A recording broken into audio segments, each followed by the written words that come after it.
Hi, welcome back to the show. We have our cross-Atlantic crosstalk gang here, Ellie Mayo-Hagan and Julia Doubleday, but we're also joined by Ludovico Manzoni, who, like myself, is in Rome, where we are suffering through some spotty internet.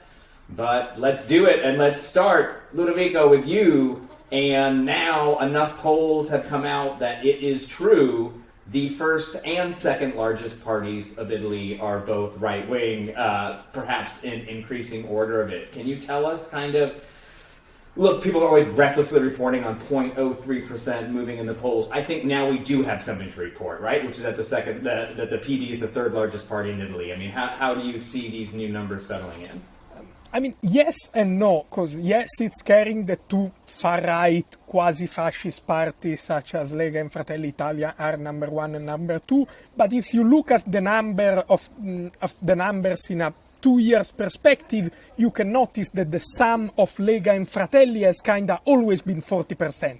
Like the last European election, it was 38% Lega and I think 7% Fratelli. Then in the polls it was 33% and 8, then 30 and 10, then 35 and 15. And now they're basically even. Basically Fratelli Italia has been all hollowing out Lega for a long, long time, and maybe they're going to surpass them. But yes, there's been a consistent 40% of the electorate who has, at least in the polls, gone for far-right parties in Italy. I guess when we did our five-star segment, I think the consensus amongst our panel was that precarious workers are really the people who the five-star movement represent, that the Partito Democratico does not, is when we see where those folks break, if they come back to the PD, or if they join a new center-left type party, or if they defect to the right. Will that be a more deciding factor in the national elections we expect to be in the next few years? Yes, and this process you mentioned already happened. Like, unfortunately, it already happened in some territories. Like, we've seen it in Liguria, for instance. We've seen it in Piemonte. We've seen it in many of the territories that used to be left-wing, where basically Cinque Stelle has been a sort of gateway from working-class voters to go to the right. Because this process has happened already, especially in the north, with working-class voters going first from traditional left parties to Cinque Stelle and then to Lega. Is it going to happen again in the south, also to Fratelli Italia? Let's see, but it's a very concrete risk, because in the past 5 years it happened already. Let's switch gears to my favorite precarious worker in the UK, who is, of course, Keir Starmer, leader of the Labour Party. That was a good. Did you like that? That was quite a thing. I did that. Look, people like us, consultants, communications people, will always say you got to get out there, you got to let people know who you are. I feel like people were very nervous in Keir Starmer's camp when he put himself out there to Piers Morgan for quite a long interview. Can you tell us a little bit about the roller coaster ride of expectations versus reality on this high-stakes PR moment? I think it depends on who you ask. So I think the left were expecting, and maybe, dare I say, hoping, that it would be a disaster. And I think the calculation from Keir's team was one of the problems that we have is that people really don't know that much about him, and that once they get to know him more, they'll like him.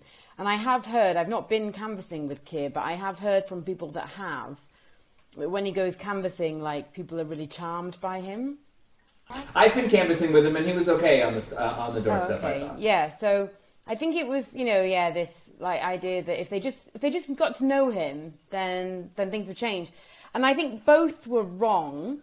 I don't think it's been a game changer at all. And in fact, there's been polling since that shows it hasn't really changed anything. But I also think it sort of broadly went quite well. I think people were like, oh yeah, he's like actually a human being. He's not like this weirdo, which is good that they thought that. But I don't think it has changed anything in any sort of significant or long-term way. The problems with the Labour Party still remain. And expounding on that poll a bit, I mean, is it like what Ludovico's talking about in Italy? Is it that the kind of, conservative right-wing coalition is coalescing in some certain ways? Or is Labour still bleeding to the Conservatives? I mean, we saw in this last poll, at least that I saw coming out, kind of an increasing plurality on the right side of the axis. In our country, in the UK? Yes, in the UK. Yeah, I think I would say that basically until recently we had like the sort of fringe right-wing parties like UKIP and the Brexit Party that would like peel off the Conservative vote. But actually what seems to have happened in recent years is that those parties the Conservative Party has changed in order to sort of subsume those parties.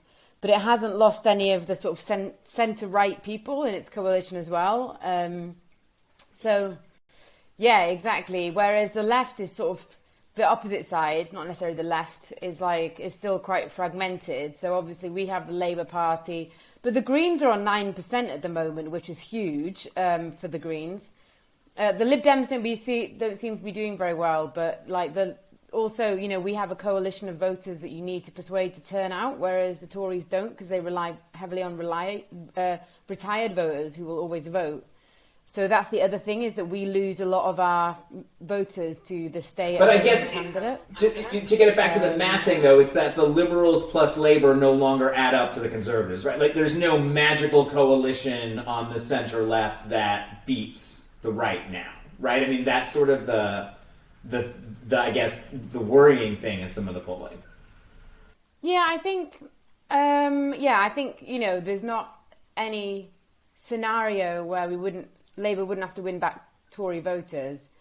But I think it's also the case, and this is the thing that's like really often neglected, is that Labour needs to turn out people who don't turn out unless there's really something to turn out for. So yeah, but I do, you know, I was in focus groups yesterday, and they were about attitudes towards social security, and the groups were divided by how punitive their attitudes were. So I listened to the most punitive, and those people, there's no point in convincing them. They were like, they will never vote Labour or support anything remotely left wing. But the one sort of next one along, which is basically how they have punitive attitudes but can also be quite generous. Frankly, it was a disgrace that Labour didn't manage to persuade people like that, because they were open for the taking. You know, they expressed a lot of stuff that the Labour Party would agree with, that we would all agree with. They are, you know, generally they were quite thoughtful, they weren't particularly ideological, and they drew on their personal experiences to make sense of the world. So I actually don't think that winning back Conservative voters should be as onerous task as maybe we think it is. I just think that, you know, it happened in 2017 that we came really close, but I just think that other than that, the Labour Party hasn't really known what to say to them. Or even taking persuasion as seriously as a tactic versus kind of, trying to organize these coalitions of, demographic coalitions, I guess. Yeah, I think that one thing that's, maybe this is too harsh, but I've always thought one thing that's quite interesting about Labour is that it seems to be a bit afraid of its own voters. Rather than sort of seeing them as a group of people that it can find common ground with and, you know, it can relate to, it's sort of almost like they're these sort of unknowable gods that have to be appeased with like offerings of like light fascism and army worship and, you know. This is the Democratic Party as well. I know, that's why I was laughing, yeah. Yeah, I mean, Chuck Schumer, sorry to interrupt, but Chuck Schumer very famously has an imaginary working class or like middle class family in his head. They're like Irish Americans. They have names. Yeah, and he's like, oh, like here's what I think Susan and Bob would like, and they're just like it's a Sims game. An imaginary normal person that Chuck Schumer knows because he doesn't know any normal people in real life. He's like, what would it be like if I were friends with someone that weren't independently wealthy? Let me engage my brain, my imagination to think about how they might see the world. God, we got to talk about it more sometime, Ellie, but I also think, getting people in that room also just does alter the chemistry so much of the questions you ask, and I do think, we need to get out into the field with cameras doing these things, as part of a creative, even, a documentary process instead of, filling people in rooms and asking them how they feel about stuff. I mean, yeah, I guess you're in a lot of focus groups, so it's helpful to see how they change from thing to thing. I just hate them as a thing, as an existence. I love them, but I think you need to recognize their limitations. Like, they're not going to give you many policy ideas because you're asking people to think about things that they don't think about ever. So they're not going to necessarily come up with something helpful or even something durable, like that is durable with them. But I think what I like about it is sort of gives you insight into the human soul. That's what I like. So it's rather than sort of thinking, what do these people think about this? I try and think about what gets these people out of bed in the morning. What do they care about? What do they worry about? You know, like, what do they feel? And I think, and those more like permanent, durable things that kind of come out in spite of what they actually say, I think is what they're useful for. Rather than like, I think the mistake that the Labour Party has made with focus groups is, you know, like Susan from like Blythe Valley will say, oh, I think this. So the Labour Party says, oh, well, we need to do that then. And I think like that's like the most useless and ineffective way of using focus groups.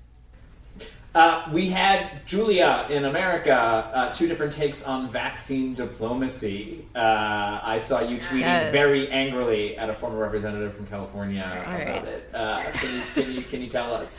Angrily and professionally. So there was this announcement that the Biden-Harris administration is going to finally be releasing more vaccines internationally. They're sending 25 million vaccines, I think like 90% of which are going to be distributed through COVAX, which is this international partnership that's administered through the World Health Organization. And the goal is to get to, I think, 80 million by the end of next month, end of July.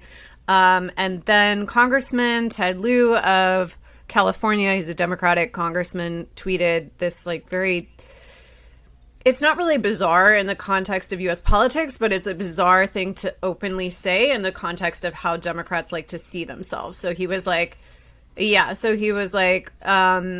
shouldn't be basically he was arguing that we shouldn't be letting COVAX decide where the vaccines go.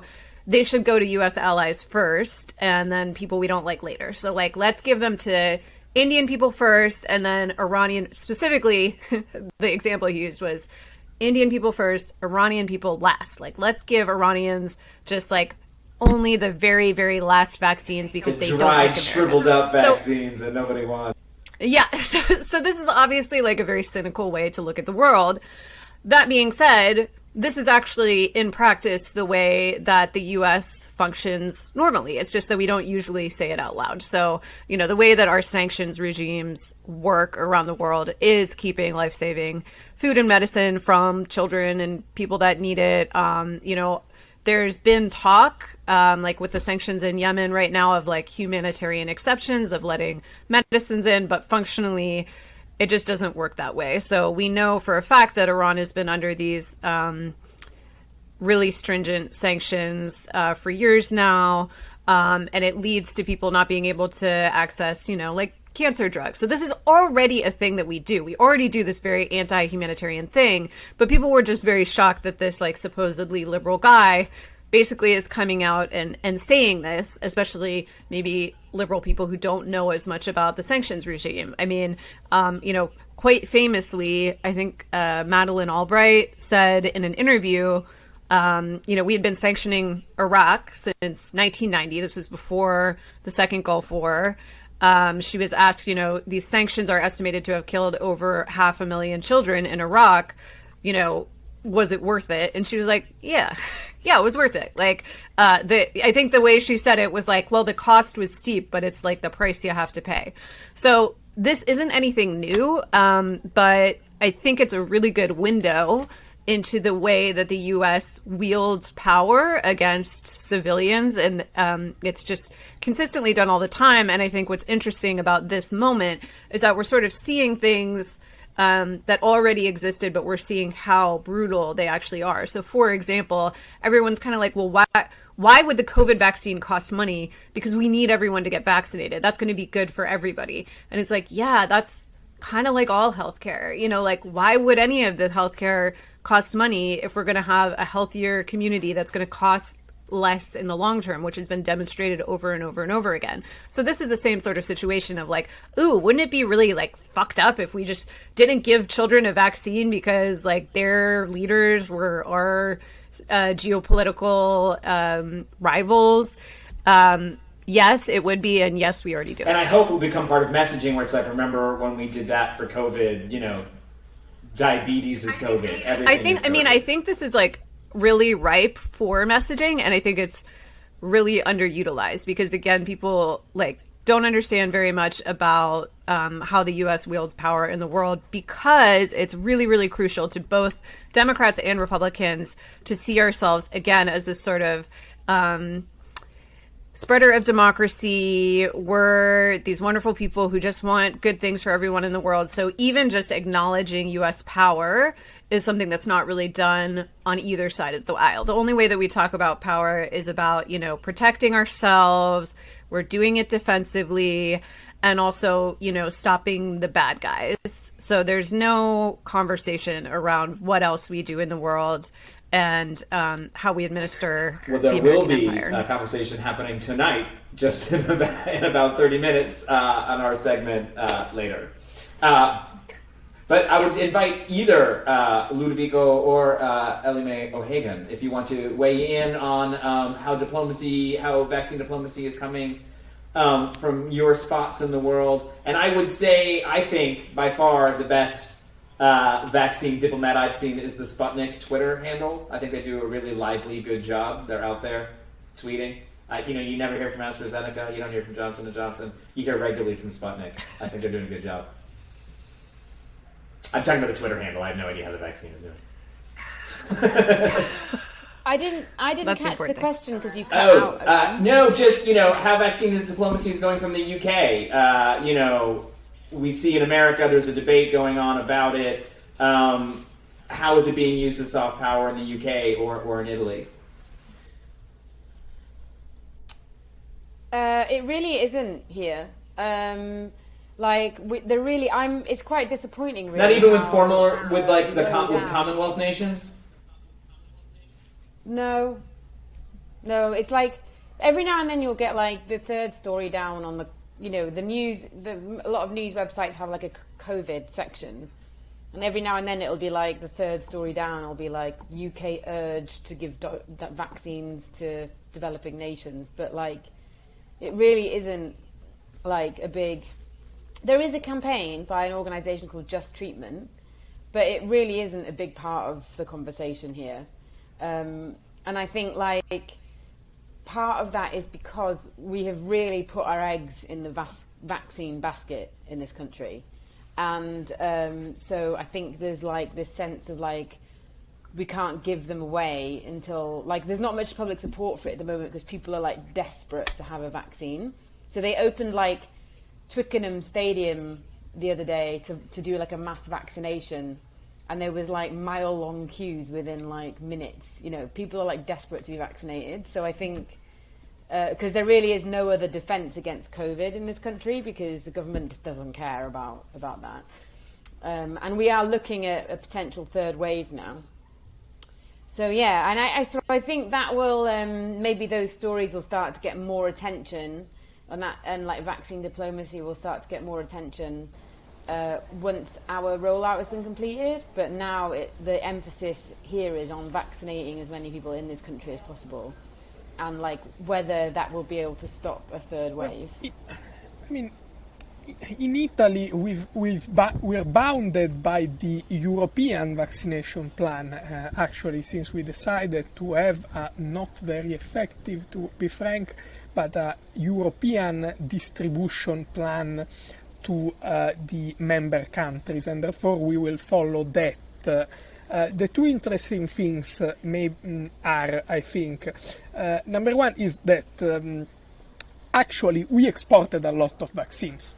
But to whom? To the US and to the UK. Because it wasn't the government that actually exported them as a tool of soft power, but it was the vaccination company that produced a lot of vaccine, and the EU didn't stop them. Because the opposite happened from the US. In my opinion, it's not even cynical, the US vaccine diplomacy policy. It's a bit dumb because someone else is going to export them. You don't give vaccine to Venezuela, to Iran. That's fine. China will. China already did. China is also using vaccination to places that are traditionally very aligned to the US. In Chile, the majority of Chileans are vaccinated with the Sinopharm vaccines because the US decided to do this very nationalistic, which again can be right or wrong, depend from where you see it, policy in saying we do not allow any exportation of vaccine, we do not even allow the big pharma companies to sell any vaccine outside the US, we're going to keep it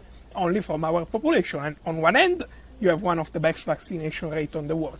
On the other end, you have other geopolitical actors, such as Russia and China in particular, who fill the void and already shipped out hundreds of millions of doses of vaccines into countries that were willing to receive them and to be grateful to them for it. And it will just keep going.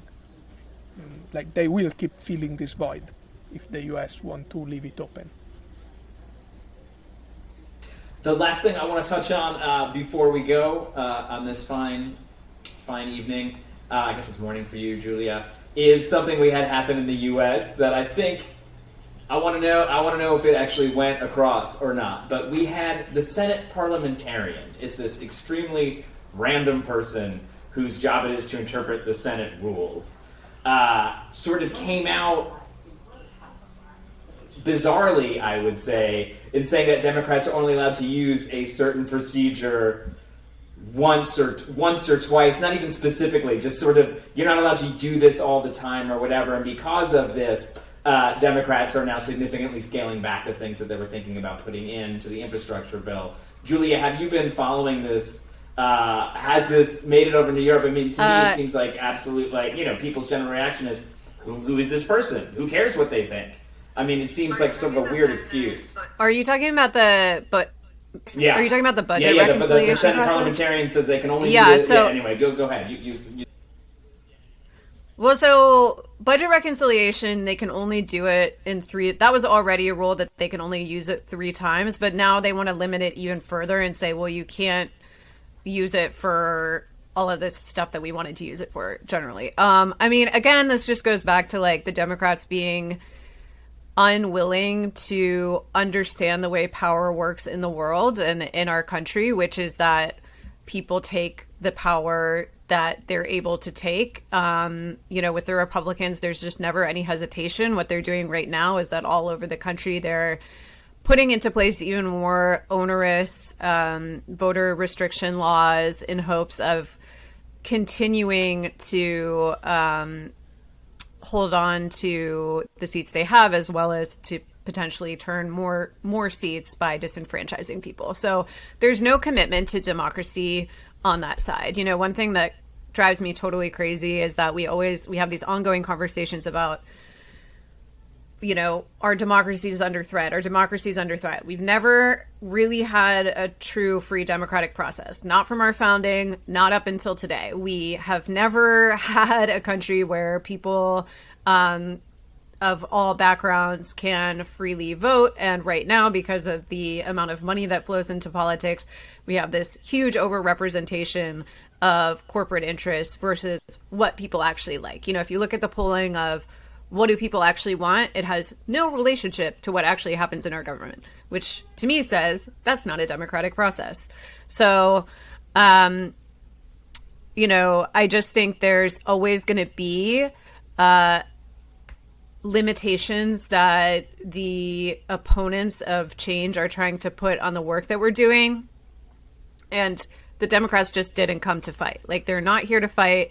They're basically just doing what they always do, which is show up, be a wet noodle, and go home because someone's saying no. It's maddeningly one-sided, right? It's only used in one direction. I guess I'm wondering if Labor or the Partito Democratico, are they also often befuddled, or at least publicly befuddled by procedural points? I mean, it seems to me like Renzi's very good at using procedural points to do all kinds of insane things in the Italian Parliament, but I just sort of don't see a center-left party sort of blaming the rule book as much as I do Democrats. Talk me down.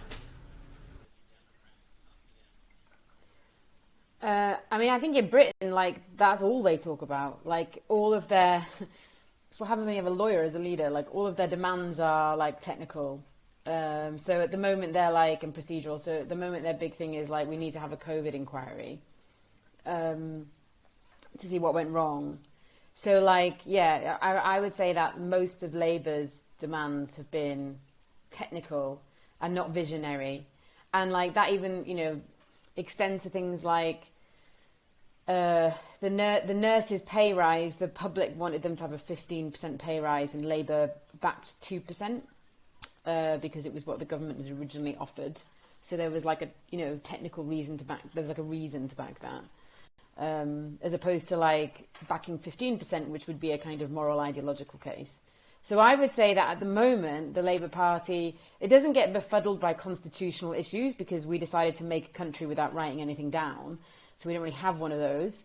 But it does get befuddled by, like, if anything, it's sort of over-reliant on, like, technical procedural demands in place of, like, an actual vision.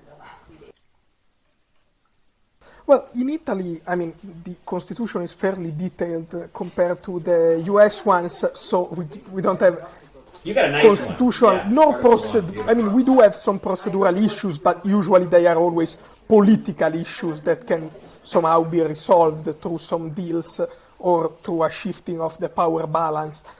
But the PD, the Democratic Party in Italy, often suffer from what Ellie was also mentioning, that we will always be compliant with the technical details, especially regarding to Europe. If Europe asks us not to do too much deficit, or if we have to respect, like PD has always been the party of responsibility. Even when nobody else is respecting it, no other government would follow it. The opposition and the right wing do not care at all about this and will disregard it completely at any moment. But PD has kind of always had and was weighed down in some point by being the party of responsibility, which also means that every time we put forward proposals, they have to be fully costed, they have to be very well structured, otherwise people will start attacking us and say, oh, now you're like the populist, now you're like... So we try to always be responsible and institutionalist, even when it hurts us. Yeah, I think you put it right. That's what I don't like. I don't like the responsibility and respectability of it all. I guess that's what bothers me about kind of hiding behind the rules. I mean, and I also just think it's not coincidental. Like, in other words, I don't actually think this is happening because No, they're looking Democrats for just a desk to love hide rules behind. so much. I think they're looking for that sort of controlled opposition middle ground of like, yeah, we want to make changes, but like not too We can get you half the change. I mean, Biden also just basically said he's going to preserve some of the Trump corporate tax breaks because Republicans wanted him to. So, Well, all right. Ellie, Julia, Ludovico, thank you so much for coming on, and I hope that we can talk to you all next week. Thank you. Bye.